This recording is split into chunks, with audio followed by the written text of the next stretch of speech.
...2024 ends with one big political question. Did the Congress blow the chance that it got after the Lok Sabha election of 2024? And while the Prime Minister was somewhat contained after the Lok Sabha verdict, is Modi and his domination back in full force? I'm Barkha. You're with the Mojo story. Our focus today is the big year-end political interview. In a moment from now, we'll be joined by veteran journalist and author Neerja as we look at the parliament session gone by, where a row over Baba Saheb Ambedkar and the fight for the Dalit vote erupted into a veritable political storm between the BJP and the Congress, where Priyanka Gandhi Vadra has just completed her first session as a parliamentarian, and where opinion remains divided on the future of politics in India. After the defeat for the opposition in Maharashtra and Haryana, the question is this: did the opposition, or rather the Congress, blow its opportunity, shut the window that had opened for it after the Lok Sabha verdict of 2024? And is the big Modi domination back, just as it was before the 2024 verdict pulled the BJP down below its own majority? Joining me now is our newsmaker today on the program. Neerja Chaudhary is with us. Neerja, thank you and good to see you. Let me start by asking you, if you were to look at the year gone by, and this is really the big year-end political interview that we're doing, there are two very contradictory narratives. If I'd been speaking to you in July, you'd been talking about the Congress on the mend, a kind of, not a weakening, but a containment of Modi. Now we're talking in December. If you had to describe the political situation at the end of the year, what would you say? I think you're right. Modi is back in the saddle firmly again. It doesn't feel that it is a third term where his party got 240 seats, less than a majority figure. In the middle of the year, yes, they were on the back foot. Their body language of the BJP leaders reflected it. And now at the end of the year, they are super confident again, having won Haryana, having won Maharashtra so convincingly. That was the big feather in their cap. And then, of course, the Parliament session, which threw up issues like Ambedkar and saw a standoff and deadlock of a kind, Barkha, I have not seen in 40 years and more of covering Indian Parliament. Because scuffles and physical force became the language of India's Parliament, not dialogue and debate. And therefore, that's another story. But certainly at the end of the year, if you look at the year, yes, the opposition has lost steam, and the BJP and the ruling NDA have gathered momentum. Let's specifically try and unpack this one by one. When we look at the fight over Baba Saheb Ambedkar and his legacy, and as you said, we've not seen these images of an actual brawl taking place outside Parliament in the way that we have this time. Do you believe that Amit Shah faltered in the beginning of his speech? Because if you hear the rest of his speech, it's quite clear that he's actually praising Ambedkar and accusing the Congress of having betrayed Dr. Ambedkar's principles. But the Congress picked out those 11 seconds and started saying that he had been cavalier and disrespectful in his language. Do you believe that that Mr. Shah faltered, or do you believe that this was the opposition's attempt, but it was a storm in a teacup? I think, those, when you first look at it, he's stating the obvious. It has become fashionable to invoke the name of Ambedkar by every party. Now, that is a very interesting reality of Indian politics. But if you see the next sentence where he says, if you'd taken the name of God so many times, you might have reached, attained heaven 7 times. So certainly it could be used in a particular way, and the opposition and led by the Congress certainly latched onto it, just as the BJP would have latched onto it had they been in the opposition's position. And the BJP has in the past done it.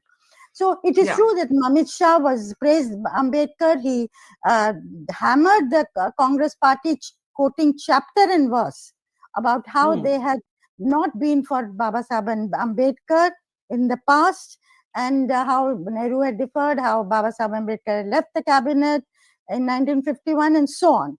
So he quoted all that.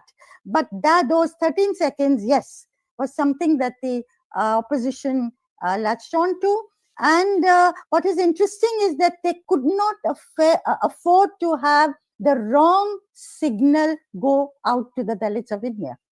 There is a BJP, sensitive you mean? The BJP BJP. and yes, the BJP and Amit Shah took a press conference to do damage Yeah. control and to clarify the situation.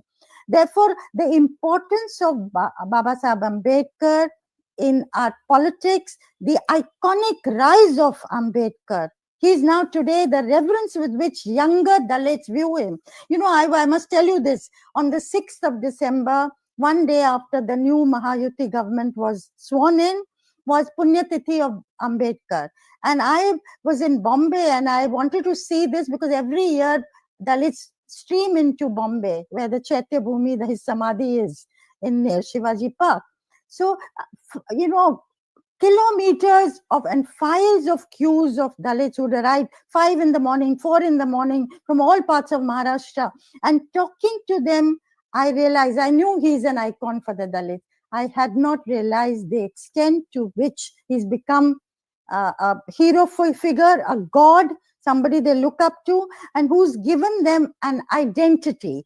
And I think this Dalit factor, with Baba Sahib leading, even though he's not alive, is going to influence our politics. I think this, if I may say so, is going to be one of the important trends of 2025. But before I come to, who has the advantage in that, it's kind of a very contradictory picture because in the Lok Sabha elections, the Dalit vote did move away in part from the BJP to the opposition because the Congress was able to rally around votes around, constitution khatre mein hai, reservation khatre mein hai. But Maharashtra, if I just were to look at that figure, the Mahayuti won 20 of, can I go to the other figure, please? I'd actually taken it. The Mahayuti won 20 of the 29 scheduled caste reserved seats in the Maharashtra Assembly elections. And even in the general seats, it actually did very well. If we can switch now to the other figure, there it is.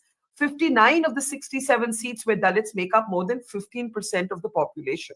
So what I'm trying to say is, notwithstanding the fact that the BJP has often been accused in the past of being Brahminical, the Dalit voter came back to the BJP, at least in a large chunk, both in Maharashtra and Haryana. That's right. That's absolutely right. And that is what the BJP does not want to lose. That vote that has come back. And that vote, because of the 400 plus, as we know, and the fear that their reservations will be taken away, the Dalits had swung to the opposition in big time. And in a place like Maharashtra, the reason why the Vikas Aghadi won 30 out of 48 seats was because they were back to this Maratha, Muslim and Dalit combination, which used to stand them in good stead in the yesteryears, allowing the Congress as well as the NCP at various times to win. So I think Dalit is a very important factor in the Prime Minister's consideration, the BJP's consideration. The Prime Minister has converted the party into, beyond, as you and I know, the Brahmin Baniya party. It has OBCs, it has Dalits, and that is not the character of the party that they would like to have changed in any way. So I think they have also done course correction, damage control very quickly. Of course, the Congress understandably pounced on this issue to put the BJP on the mat, to put the Home Minister on the mat, going to the extent of saying he should resign. But did it succeed? Because even in the middle of this high-pitched battle between the Congress and the BJP, where the BJP accused Rahul Gandhi of pushing around members of parliament, they said two of them, their MPs ended up in hospital with injuries because of Mr. Gandhi. Mr. Gandhi denied this. But even in the middle of this, Rahul Gandhi at that press conference with Mallikarjun Kharge invoked Gautam Adani. Priyanka Gandhi invoked Adani. And a lot of people thought that this was a complete dilution of the issue at hand, that even the Ambedkar issue was mixed up with Adani. I think, of course, where they got the advantage was that the entire opposition, the parties in the India Bloc, reunited. There was a sharp division down the line between the Congress and some of the regional parties who were unhappy with the Congress pushing all the time on the Adani affair. And I think, yes, I agree with you. If India and Congress has to move with the regional parties, its allies, then it will have to sit down and take on board what they want as issues to be flagged off, not push for, the Congress can push on the Adani issue. There's absolutely no reason why it should not raise it. But what does the India bloc want? If they want to move forward as a coalition, they will have to take their concerns on board. And I think you're right, the focus shifted. Instead of hammering away at the Ambedkar issue, Mr. Dalits are watching. You see, remember, Barkha, in the Lok Sabha elections, you had Dalit tolas, young men and women, educated young men and women, I found in villages of UP, in the villages of Maharashtra, in the villages of Haryana, discussing this issue of will the reservation be taken away from us. It had gone to the tolas in the interior villages. So the opportunity to, for things to go viral and for that issue to remain undiluted, I think, yes, the Congress has not that Adani is not an important issue, but I think they need to get the focus right. Yeah. Also because the allies of the Congress are not on board with the Adani issue. Sharad Pawar is known for his proximity to Mr. Adani. Mamata Banerjee has never made Gautam Adani an issue. And the irony of ironies is that Mr. Revant Reddy, the Telangana chief minister, was accused by his political opponents, the BRS, of being too proximate to Adani. So is the Congress isolated on the Adani issue? I think, yes, the Congress seems to be isolated. It's, pressing ahead because Rahul Gandhi will not let up. But yes, even Gehlot, Ashok Gehlot, who we are seeing on the screen, yes, they've had dealings with Adani, and Adani has financed them. And if truth be told, Adani is probably the go-between many of the regional party leaders and the BJP when things have to be communicated or sorted out. So these regional elaborate on that. You feel that Adani is a kind of go-between between different regional parties? Yes, that's what I gather, between the regional parties and the BJP. When you have to have communication with the BJP, the ruling group, Adani I believe, has often played that role of a bridge or a tool to communicate. So now let me step back from that and go back to what you said in the beginning, that Modi does seem back in the saddle, that Modi, the prime minister who seemed somewhat contained, somewhat weakened when the BJP was pulled below the majority mark, seems to be back in full gusto. Is that how you see it? Or do you think that the dynamics between the RSS and the BJP are more complex than they used to be, that these assembly elections were in fact won by the BJP without Modi necessarily having to be on the ground and campaign in the way that he once used to? Look, we know that the BJP has had reservations about the style of functioning of the BJP leadership, including the Prime Minister. You mean the RSS? You mean the RSS? I'm sorry, the RSS, yes, not the BJP. The RSS, sorry, yes, yes. Thank you for correcting me. The yes. RSS has had reservations. And Mr. Mohan Bhagwat, the RSS's chief, has made this amply clear. Now, in the last week, since the Lok Sabha election, they have had parlays, high-level meetings at various levels to sort out things. Now, while the RSS would like certain correctives to be put in place and is having its way also, because the appointment of Devendra Fadnavis as the chief minister of Maharashtra, maybe the high command in the BJP may have had, some of them may have had reservation, but the RSS has obviously had its way. We will wait to see whether the RSS has its way in the appointment of the new national president of the BJP. That's being watched with great interest whenever that happens. Are you saying Mr. Fadnavis as Maharashtra chief minister was more the RSS choice and not the BJP choice? I think later the BJP also, they will tell you everybody, but certainly the RSS pushed for it. He was certainly the RSS choice, has been for a while. So I think RSS has been asserting, and probably we will see a recalibration of the relationship between the RSS and the BJP in the coming months. And when I say that, RSS the RSS may want changes. The RSS may want the style of functioning to be altered. But the RSS is very clear that it will not do anything that strengthens Rahul Gandhi. Hmm. So you're saying, despite any differences, the RSS will not weaken to that extent the BJP. Yes, if it, if it strengthens the other side. This is not like we're not living in, the 1977 to 1980, or 1980 was Indira Gandhi was in touch with the RSS, and the RSS was in touch with Indira Gandhi. She used them uh, to acquire a Hindu image, and they supported her quietly in the elections. At least that's what she used to say privately. We're not in that period, nor is the Congress leadership in that game to be able Hmm. to make use of the RSS, even though the RSS may be unhappy. It is said with the leadership of the BJP was unhappy. If that has been sorted out, we'll see in the days and months to come. But that kind of leadership, without believing in the ideology, but tactically using it for your advantage, that the present leadership of the Congress is not able to do, nor are they in that game. Yeah, I'll come to the Congress in a moment, but sticking with the RSS, Mohan Bhagwat makes a speech warning against, and it's not his first time, new Mandir Masjid disputes, right? He has said in the past, don't go looking for shivlings under every masjid. But he warns once again against the kind of things we've seen happen in Sambhal and Ajmer. Now, the important thing is, a few hours later, Yogi Adityanath once again raises the issue of Mandir Masjid. Is Yogi Adityanath defying the RSS? Somebody in the Sangh Parivar said to me, off record, that Yogi has a love-hate relationship with the RSS, but Yogi cannot be contained, and the bi-poll results have given him new wind. While again Yogi was weakened after the Lok Sabha elections, the bi-poll UP results have given Yogi Adityanath more maneuver room. How do you see Yogi Adityanath and his speech right after Mr. Bhagwat's speech warning against new Mandir Masjid issues? Barkha, that's a very interesting. Mohan Bhagwat's statement is a very welcome statement, that we don't Hmm. need to rake up all this about mandirs under every masjid. That's not the way India should go.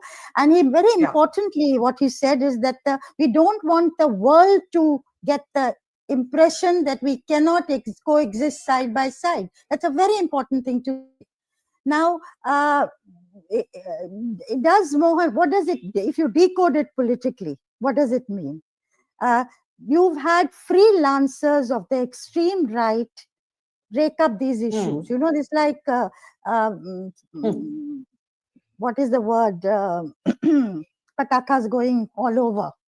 And it is extreme right that some people had said to me in 2015, the challenge to Mr. Modi will come not from the left or the opposition, it will come from the extreme right within.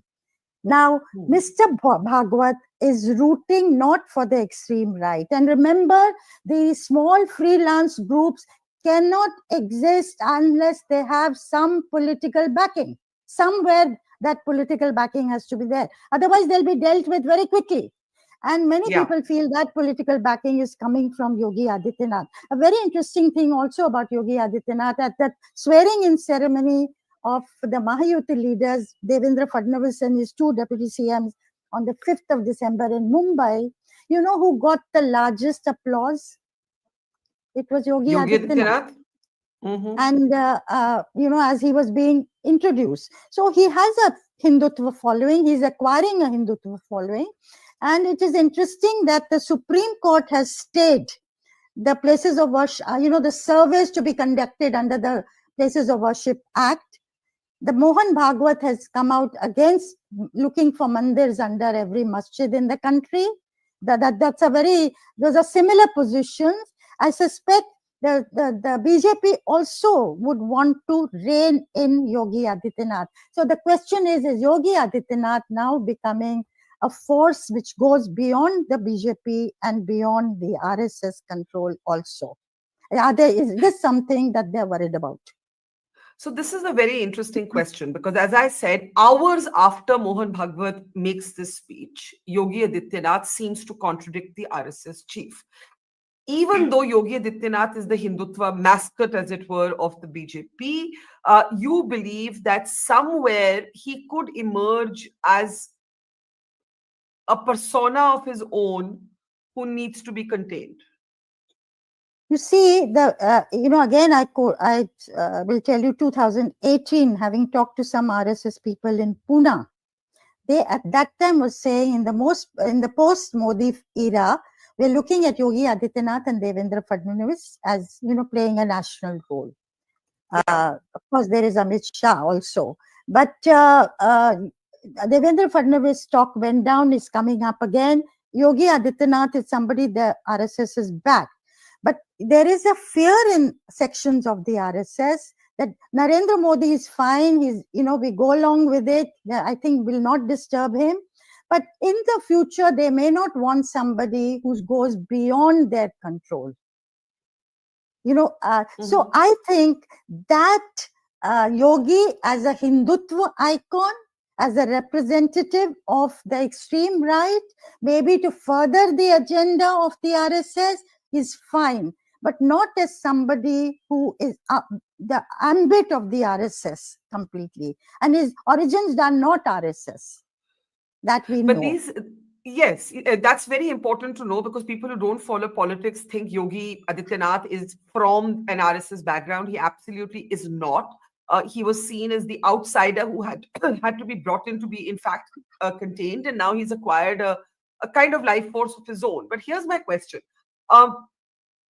After the debacle for the BJP, or at least the serious knock for the BJP in UP in the Lok Sabha, Yogi Adityanath's camp let it be known that he was not given a free hand in ticket selection. It's not that Yogi Adityanath got up and he took the blame for what happened in UP. His supporters let it be known that his thinking was interfered with.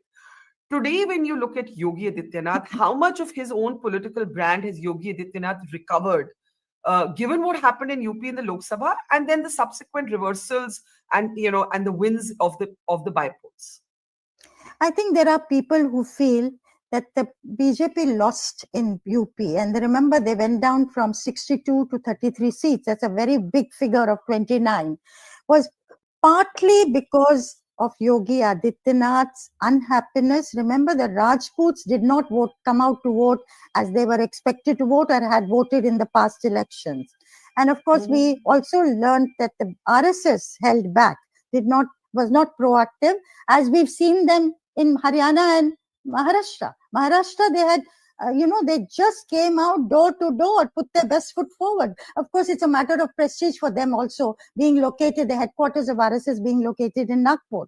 But Yogi Adityanath and RSS are seen by some people to be one of the reasons why the BJP did not do well, as a result did not get a majority. Because remember, UP is responsible for the BJP's majority even in 2014.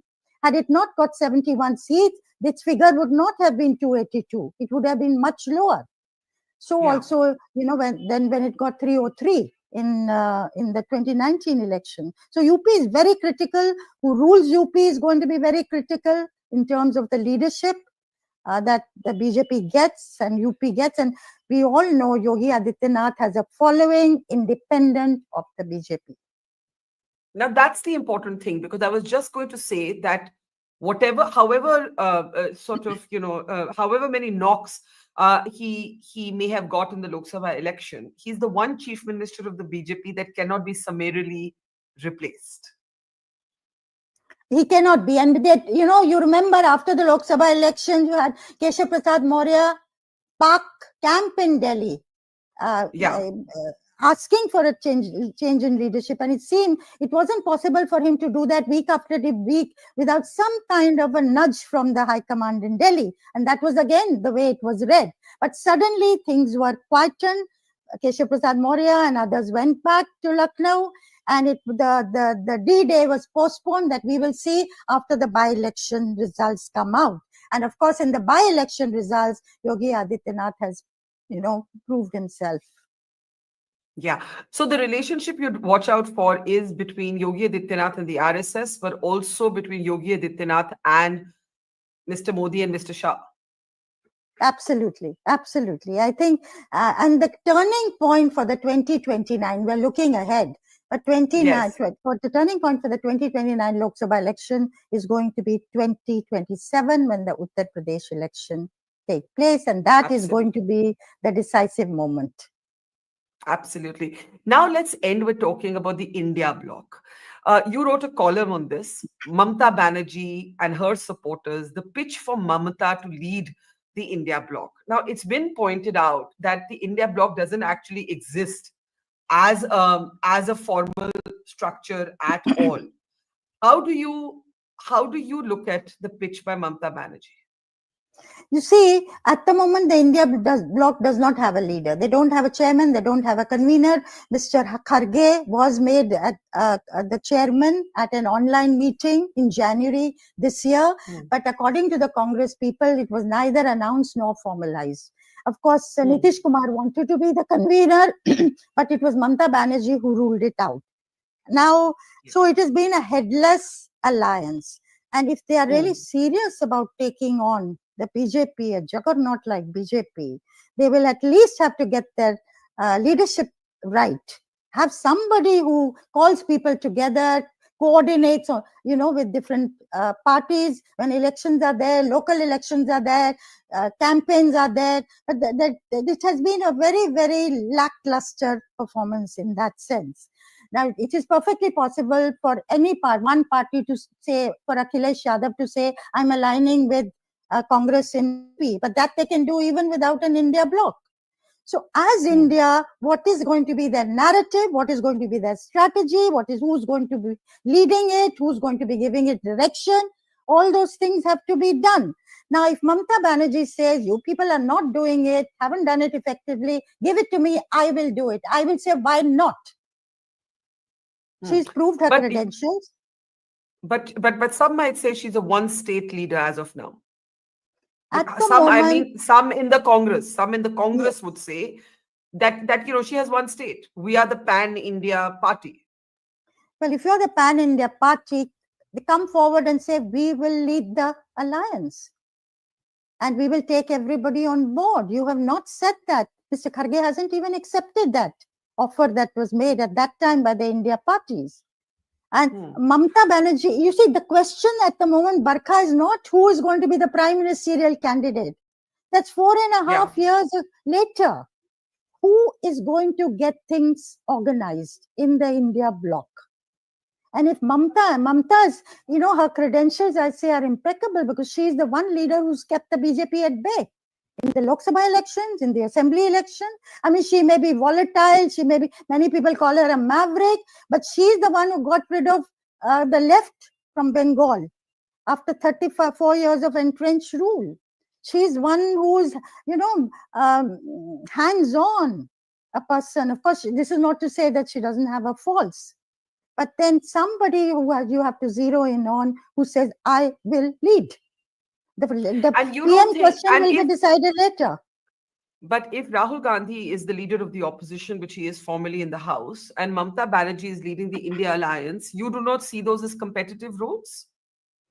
Well, Barkha, if they cannot work together, even on at a level like this, LoP and the TM of a state who says, like, make me the convener of India bloc, then how are they going to run a coalition and give an alternative government to the country?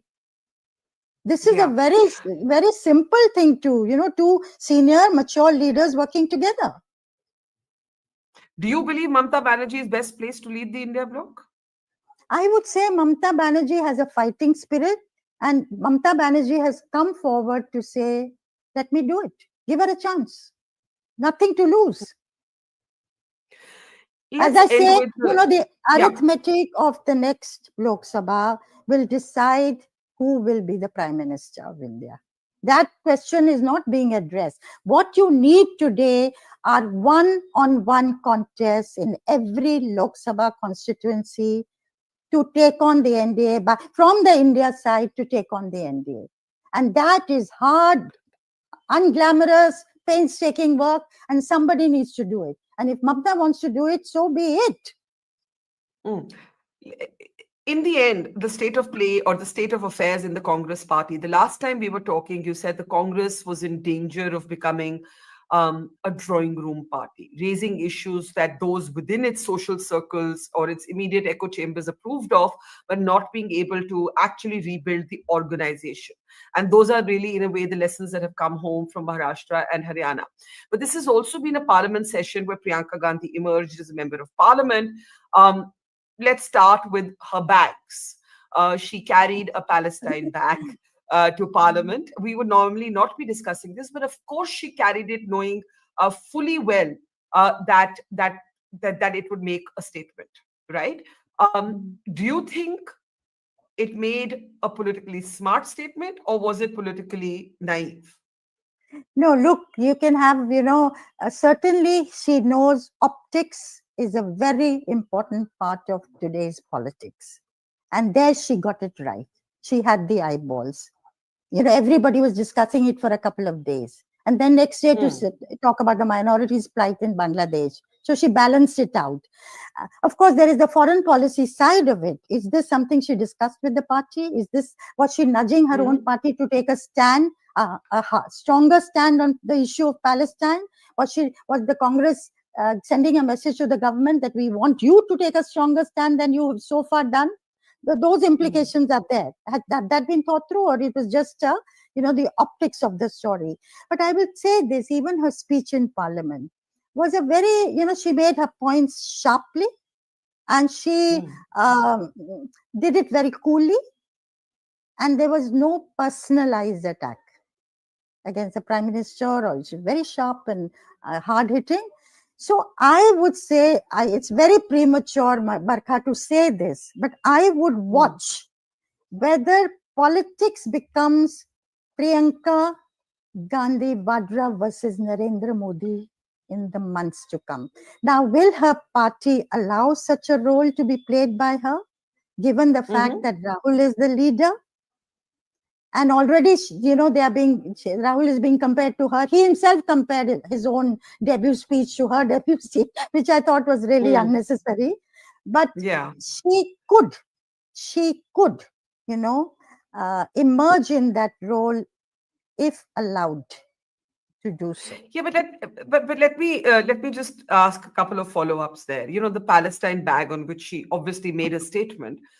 Some might argue that much like the Adani issue, though in a completely different way, the Congress is getting pulled into ideological battles that the voter is not absorbed with.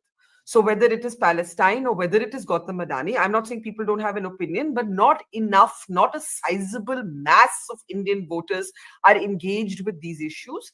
And the BJP then uses them. They use Adani to say Soros, and they use Palestine to say you're woke, you're left, right? So while of course she has every right to make whatever statement she wants to, was it politically clever? I think it had a limited impact, but the way she did it, and the way she came across was an interesting way to get across. But yes, as far as your central question is concerned, the Congress has to get its narrative right, a narrative through which it connects with ordinary person. Even the caste census, Barkha. Caste census is equal to, appeal to the OBCs. We know that. But they're not able to get their language right, the lexicon right, that slogans right, that the OBCs feel, these are the people who are standing up for us. The OBCs are all gravitating to the BJP. So I think that getting the narrative right, and getting the narrative right not just on its own, because they're not going to fight the 2029 election on their own, hopefully. They will fight with their partners. They have to get the narrative right along with their partners. But this finally, politics becoming Priyanka versus Modi, if Priyanka is allowed to. What do you actually mean by that? Meaning, will the party want her to play a role that is, much more of a frontal role? At the moment, she is working under the leadership of her brother. That seems to be very clear. The Congress party is very clear that Rahul Gandhi is going to be the leader. He's the LoP. And if at all 2029, he will be the prime ministerial candidate of the Congress party. What happens as with the India bloc is, of course, for the parties of the bloc to decide. But if Priyanka is noticed more, it gets across to people more, then it creates a very difficult, problematic situation. Is it going to be Rahul? Is it going to be Priyanka? Will there be two groups? How does the party get divided along those lines? They have to be very, very clear. So it's a difficult situation that they are in. But one more thing I think they have to be wary of: if you have the debate on the constitution, to have brother and sister both speak, that it's again, if this is going to, will this play out in every discussion in parliament? Or there are very many senior weighty leaders who should also have spoken in that debate. Well, I think in the end, I'll just say that June to December tells all of us that that a week is a very long time in Indian politics. Things change on a dime. At one moment, it may seem like someone has the advantage, and then that advantage is just blown to smithereens, sometimes by self-goals, by those entities themselves. So it's going to be a very interesting political year ahead. We have two major elections, Delhi and Bihar, coming up next. Neerja, it's always a pleasure. Thank you so much for guiding us through so many political conversations. And see you in 2025. Take care. Yes, Barkha, and all the best to you. Thank you. Take care. Bye-bye. Bye-bye. It's great to see you here. Thank you for watching our work. If you haven't subscribed yet, don't forget to click the bell icon and subscribe to Mojo Story and support independent, robust journalism.